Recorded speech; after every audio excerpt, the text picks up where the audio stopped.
కాసేపు ఆ డిఎస్ఏ పక్కన పెట్టు. టాప్ టెక్ కంపెనీస్ క్రాక్ చేయాలంటే ప్రాబ్లమ్ సాల్వింగ్ తో పాటు డెసిషన్ మేకింగ్ స్కిల్స్ కూడా చాలా ఇంపార్టెంట్. దానికోసం సిస్టమ్ డిజైన్ తెలియడం ఇంకా important. Heavy technical terms use చేసి నీకు లేనిపోయిన కన్ఫ్యూజన్స్ తెప్పించను. ఒక చిన్న రెస్టారెంట్ ఎగ్జాంపుల్ తో హెచ్ఎల్డి కాన్సెప్ట్స్ మొత్తం నీ మైండ్ లో ఎక్కిస్తా. నువ్వు ఒక రెస్టారెంట్ స్టార్ట్ చేసావు అనుకుందాం. ఇనిషియల్ స్టేజ్ లో ఒకటే షెఫ్ ఉన్నాడు. ఆర్డర్ తీసుకోవడం, కుక్ చేయడం, బిల్ వేయడం అన్నీ ఒక షెఫే చూసుకోవాలి. దీన్నే మోనోలిథిక్ ఆర్కిటెక్చర్ అంటారు. అంటే అన్ని పనులు ఒకే సిస్టమ్ చూసుకోవడం. స్టార్టింగ్ లో అంతా బాగుంది, కానీ స్లోగా నీ రెస్టారెంట్ కి డిమాండ్ పెరిగింది, కస్టమర్స్ ఎక్కువయ్యారు. కానీ మెయిన్ ప్రాబ్లం ఆ షెఫ్ అన్ని మేనేజ్ చేయలేకపోతున్నాడు. అప్పుడు యాజ్ రెస్టారెంట్ ఓనర్ గా నీకు 2 ఆప్షన్స్ ఉన్నాయి.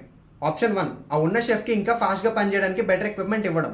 దీన్నే సాఫ్ట్వేర్ టెక్నాలజీలో వర్టికల్ స్కేలింగ్ అంటారు. అంటే ఉన్న సర్వర్స్ కి ర్యామ్ కెపాసిటీ లాంటివి పెంచడం. ఆప్షన్ 2, కొత్తగా ఇంకో 3 షెఫ్స్ ని హైర్ చేసుకోవడం. దీన్ని హారిజాంటల్ స్కేలింగ్ అంటారు. అంటే కొత్త సర్వర్స్ ని యాడ్ చేయడం. నువ్వు ఫస్ట్ ఆప్షన్ పిక్ చేసుకున్నావు అనుకో, సడన్ గా షెఫ్ కి హెల్త్ బాగోకపోతే రెస్టారెంట్ క్లోజ్ చేయాల్సిందే కదా. దీన్నే సాఫ్ట్వేర్లో సింగిల్ పాయింట్ ఆఫ్ ఫెయిల్యూర్ అంటారు. ఇది అవాయిడ్ చేయడానికి నువ్వు ఖచ్చితంగా ఒక బ్యాకప్ షెఫ్ని పెట్టుకోవాలి. మెయిన్ షెఫ్ డౌన్ అయినప్పుడు ఈ బ్యాకప్ షెఫ్ వర్క్ చేస్తాడు.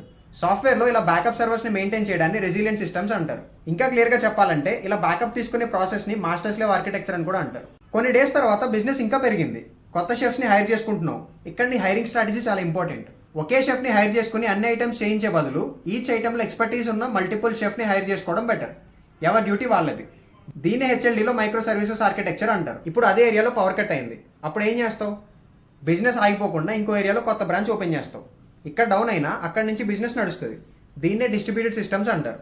నైస్, నీ బిజినెస్ని బాగా స్కేల్ చేస్తున్నావు. నీ రెస్టారెంట్కి ఆన్లైన్ డెలివరీ సర్వీస్ ప్రొవైడ్ చేద్దాం అనుకున్నావు. కానీ దెర్ ఇస్ ఎ ప్రాబ్లం. ఆన్లైన్లో ఒక ఆర్డర్ వచ్చినప్పుడు ఏ బ్రాంచ్కి ఆర్డర్ వెళ్ళాలి? 40 మినిట్స్ పట్టే డిస్టెన్స్లో ఒక బ్రాంచ్ ఉంది, 1 అవర్ పట్టే డిస్టెన్స్లో ఒక బ్రాంచ్ ఉంది. కానీ 40 మినిట్స్ పట్టే డిస్టెన్స్లో ఉన్న బ్రాంచ్కి 100 ఆర్డర్స్ పెండింగ్లో ఉన్నాయి. 1 అవర్ డిస్టెన్స్లో ఉన్న బ్రాంచ్ ఖాళీగా ఉంది. అప్పుడు సెంట్రల్ మేనేజ్మెంట్ ఏం డిసైడ్ చేస్తుంది? 1 అవర్ డిస్టెన్స్లో ఉన్న బ్రాంచ్కి రిక్వెస్ట్ అవుట్ చేస్తుంది. అదే సాఫ్ట్వేర్లో లోడ్ బ్యాలెన్సర్ ట్రాఫిక్ని అన్ని సర్వర్స్కి ఈక్వల్గా డిస్ట్రిబ్యూట్ చేస్తుంది. ఇక్కడ వరకు నీ రెస్టారెంట్ని మంచిగా స్కేల్ చేసావు, బ్రాంచెస్ ఎక్స్పాండ్ అయ్యాయి. కానీ ఆర్డర్స్ ఇంకా ఫాస్ట్గా డెలివర్ చేయాలంటే API gateway, caching, message queue లాంటి ఇంకా మైండ్ బ్లోయింగ్ కాన్సెప్ట్స్ చాలా ఉన్నాయి. ఇవన్నీ పార్ట్ 2లో మాట్లాడుకుందాం. ఈ వీడియోని ఇప్పుడే లైక్ చేయి, మీ ఫ్రెండ్స్ అందరికీ షేర్ చేయి. పార్ట్ 2 కోసం ఫాలో చేసి పెట్టుకో.